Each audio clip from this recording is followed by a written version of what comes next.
Good Sunday morning. Welcome to Inside Tennessee. I'm your moderator, John Becker. Let's show you what we're talking about. The election coming up in November, and we want you to focus on the district map here and District 3 in particular in the city of Knoxville. Again, there are 5 races here on the ballot. We're focused on District 3. That is Seema Singh's district. Western runs right through it. That's a major road through that district. We'll talk more specifically about that with the candidates. But again, there are 2 men running for that seat. She cannot run because she's term limited. Those 2 men joining us now. Frank Ramey on the end there. And it's great to have you as well, Doug, Lloyd. And we have talked before to both of you. And we'll get into some of the specifics that both of you brought up with an interview with me. But first, let me introduce our panel and we'll get straight to our questions. On the end there is Don Bosch. He runs his own law firm and is a Democrat. Good morning. Susan Richardson Williams is a Republican. She runs her own PR firm. Good morning, John. And John North is my colleague. Great to have you back, John. Good morning. All right, Mr. Lloyd, let's talk with you because I mentioned you and I spoke earlier about your background in business. You've built a business for almost 4 decades in this community. You are running why?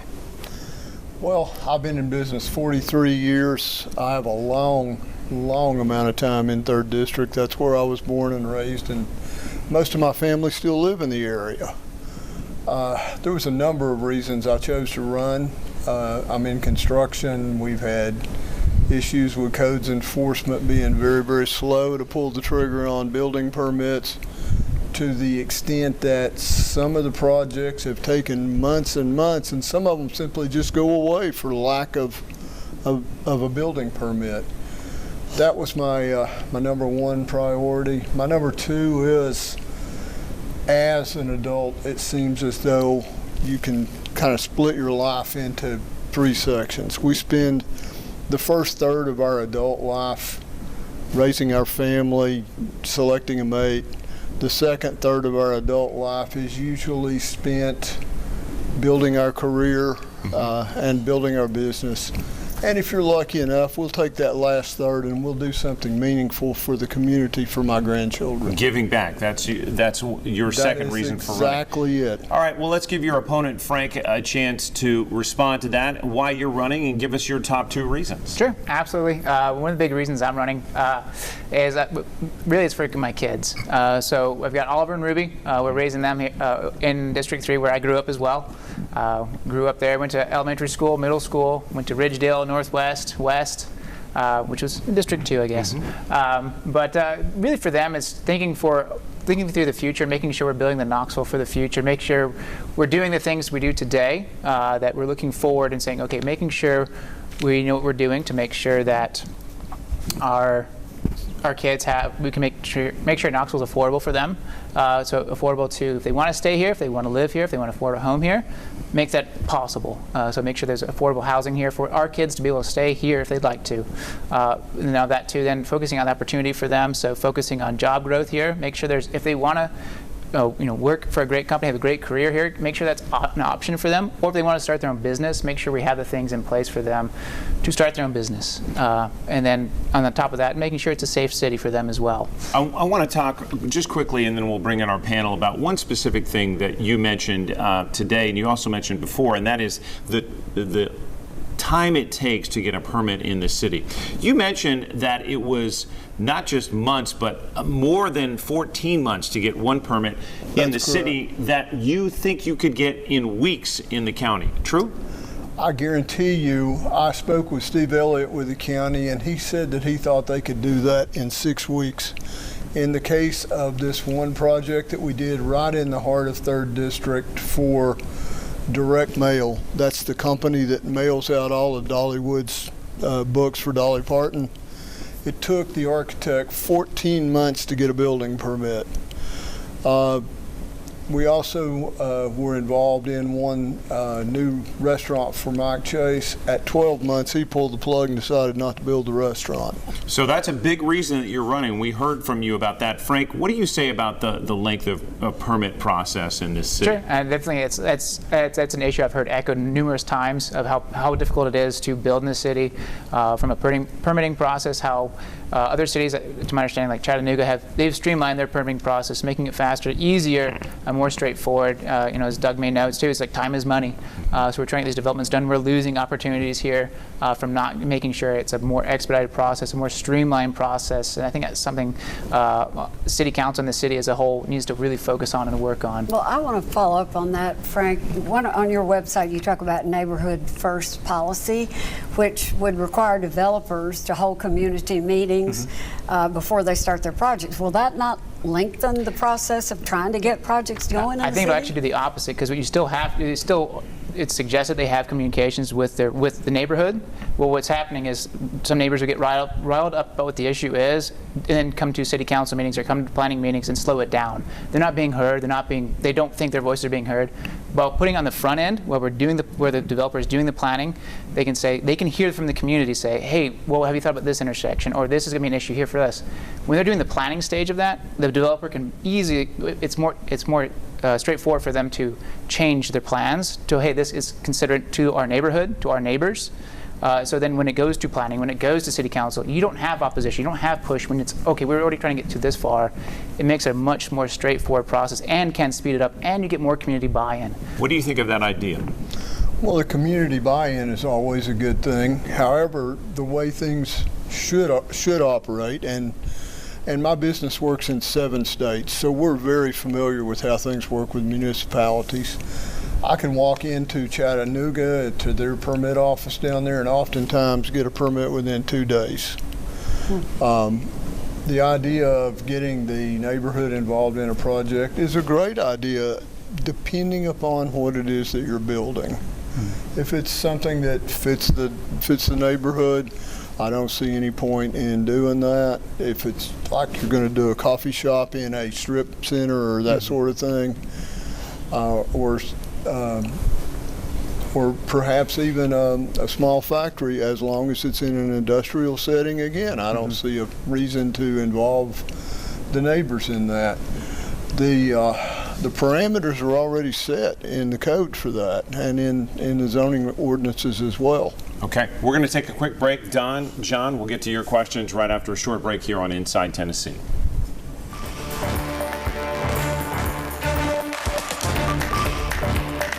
Back on Inside Tennessee with 2 candidates running to be your next member of City Council from District 3. We're glad to have them both, Frank Ramey, Doug Lloyd. Good to have you. John? Gentlemen, I get to ask the most obvious question, which I don't mind, because we're asking it of everybody. Besides you guys being on the ballot in November, there's this little thing that the mayor has on the ballot about a 1/2-cent sales tax increase within the city of Knoxville. It's gotten some blowback. She's now pushing it, has gotten some support, is working on that. I am curious to see, we asked you this summer what you thought about it. And now I want to ask you again, particularly you, Mr. Ramey, because you were like, well, I want to hear more feedback from what people are saying. So here we are. Tell us what you think about it. Sure, absolutely. And like I said, this summer was one, making sure I understood what it is, what is the sales tax increase, what does it represent, and then also talking to the folks in my district too, and throughout Knoxville as well. But just getting a chance to talk to my neighbors, who's it's going to affect. Thankfully, the city, I appreciate they put it to the voters. I think that's a big piece there, instead of saying this is what's going to come down and that's what it is. I appreciate that it's a ballot initiative. But a lot of feedback I got where people weren't happy with it, especially in our district. It's a lot of it's big working class. So this is, as you know, sales tax is technically a regressive tax. It hits people no matter what your income level is, especially right now for folks that are on fixed income or low income. It hits really hard. Things are getting harder right now. We're entering into recession if we're not already in a recession. So I think a lot of folks just, it's not the right time for them on that piece, and that's what helped sway me to not be convinced to support that. Mr. Lloyd, you made your position clear, but remind us about it. You already said, hey, we had a property tax increase not too long ago. That's correct. And, 2 weeks before the mayor announced the sales tax increase, supposedly everything was okay with the budget at that point. 2 weeks later, she drops that on us. We hadn't heard anything about it up until that point. That's correct. Till that day, if I recall. Yeah, a lot of people. And frankly, I don't know if anybody's really done the math. I understand that's supposed to generate about $50 million. Looking at our budget of $477 million, that's an 11% increase. I don't know about the government aspect of it, but if you blow your budget by 11% 2 years in a row in the private sector, you're going to be bankrupt. What do you make of the mayor's argument that this is about turbocharging the speed at which they can do plans that are already in place? For instance, sidewalks, paving, things that are already planned. Instead of doing them 10 years out, they can do them in the next 5. Do you buy that argument? I really don't. Frankly, the way that the sales tax come about eroded my faith in the administration, and the people that I speak with in 3rd District feel very strongly about it as well. Okay. I feel like that, you know, one of the big challenges is a lack of faith and confidence in the administration over this. So every candidate that's come through, and both of you have mentioned it, at least in your websites and during your interviews, clearly we have a problem with homelessness in Knoxville. It's a problem in every major metropolitan area across the country. I'm interested in how each of you would address that as a city council person. It's easy to demagogue tough issues. I want to know what each of you think you could do as a council person to help improve that situation. And I'll start with you, Doug. Well, you're going to have to look at the net causes of homelessness. And from my point of view, what I've gathered from our people in 3rd District, it is typically a byproduct of alcoholism, drug abuse, victims of sexual abuse, victims of PTSD, some mental illness, some people who have lost their jobs for various reasons. A lot of people that are in economic crisis and economic crisis alone. No doubt. And I think that we're going to have some state help with some of those issues. There's not very many beds in Knoxville for people with mental illness. I've spoken with Representative Lafferty from Nashville about that, hoping to maybe get something going with some state help. I know Knoxville can't take that entire thing on, but more beds, in short, would be part of your answer. More beds is certainly part of the answer. Okay. Treatment programs are going to be part of the answer. PTSD, I've heard that, you know, that's a buzzword that people like to link to the military or whatever, but people coming through a tough divorce suffer from PTSD. Yeah, the most common is a car accident. Absolutely. Frank, let's get your thoughts on Don's question. Sure, great question. It's definitely a multifaceted issue. It's not any one thing, hey, this is the panacea, this is the fix. I know one big thing that a lot of folks want to focus on is we don't have a lake shore anymore, which I think institutionalization it does have a play, has a piece, but it's not a panacea, it's not a cure-all. So I think it's looking and stepping back and saying, okay, if we're on city council, city council, as you know, too, it's a team of 9 folks working together, working for the better of the city. So one thing is getting us all on the same page of what do we think needs to make a difference here. So some of that could be a workshop saying, okay, making sure we're all on the same page. We've studied the death out of this problem. Mm-hmm. I think when's it time to stop studying and do something? And I'm curious to what you think could be done. I think whether it's bricks and mortar or particular programs. I think of that then aspect is for Knoxville to be louder for getting state funding for building the facility. Then also that too, give us more midterm care, more 28-day beds, grant-based beds. There's an aspect there we could really focus on. We don't have that right now, to my understanding. Give McNabb Center, which is more of an emergency response sort of system there for folks. But there's no in-between right now for the most part, and I think that's something we can focus on for that piece. We've got to take another quick break on Inside Tennessee. Back with more of our conversation with these candidates right after this.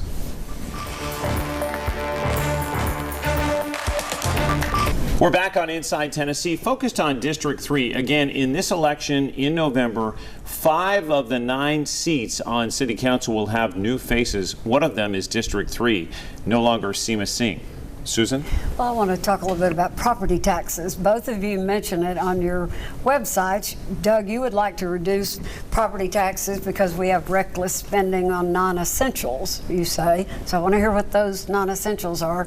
And Frank, you said you would like to see property taxes reduced on seniors and first-time home buyers. Mm-hmm. So I'd like both of you to talk about that. And is that even a reality if the mayor's trying to increase taxes on us? Is that even possible to get through council?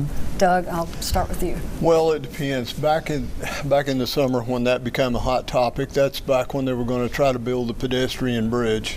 Right. I didn't speak with anybody in 3rd District that was that was even remotely interested in that bridge. You're talking over Fort Loudon Lake, Yes, sir. linking UT. UT. Yeah. Yes, sir. I don't think that did anything for the folks in 3rd District.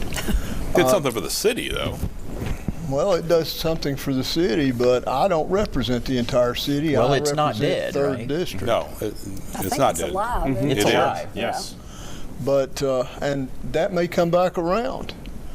I don't know that we can seriously cut property taxes. I do know that as a businessman, we are overwhelmed with various taxes. Property taxes, business taxes, fees and regulations galore. At the end of the year, most people don't know it, but you have to pay personal property tax on every stick of inventory in your warehouse at the end of the year. There's some, I think, last time I talked to my accountant, there was some 22 or 26 individual taxes that we pay as a construction company. Not just taxes, but fees.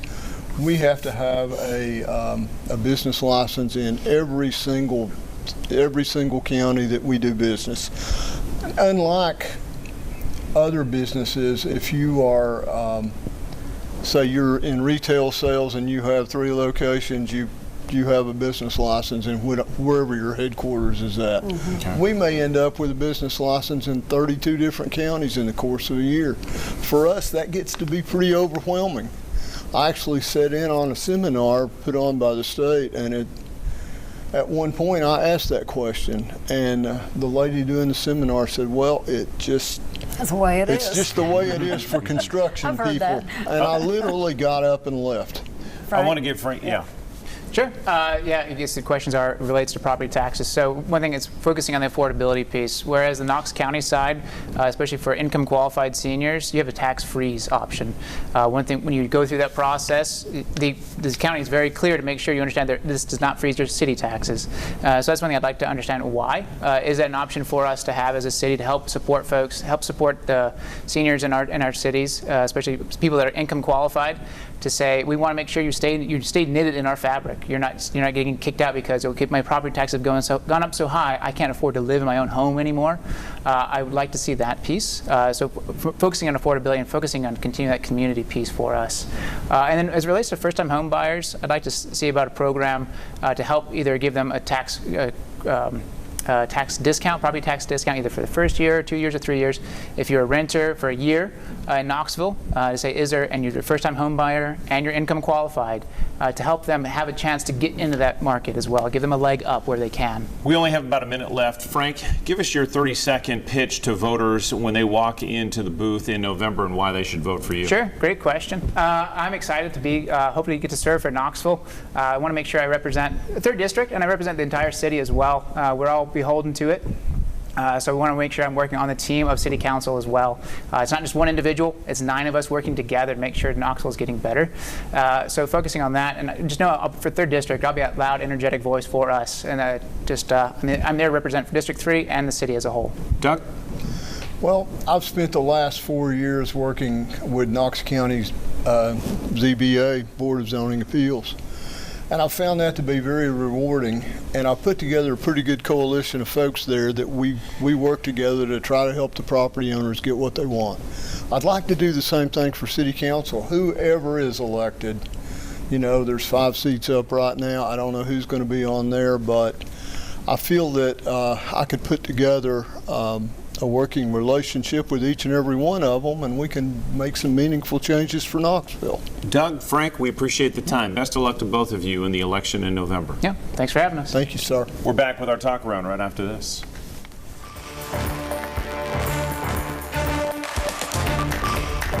Back on Inside Tennessee, I want to direct you to this website with the city. You can look at the specific district that you live in and see the specific projects that the mayor says will be helped by the sales tax. We'll dive into this more specifically with her, but a lot of conversation has been had about a lack of specifics. It's on the website right here for the district you live in.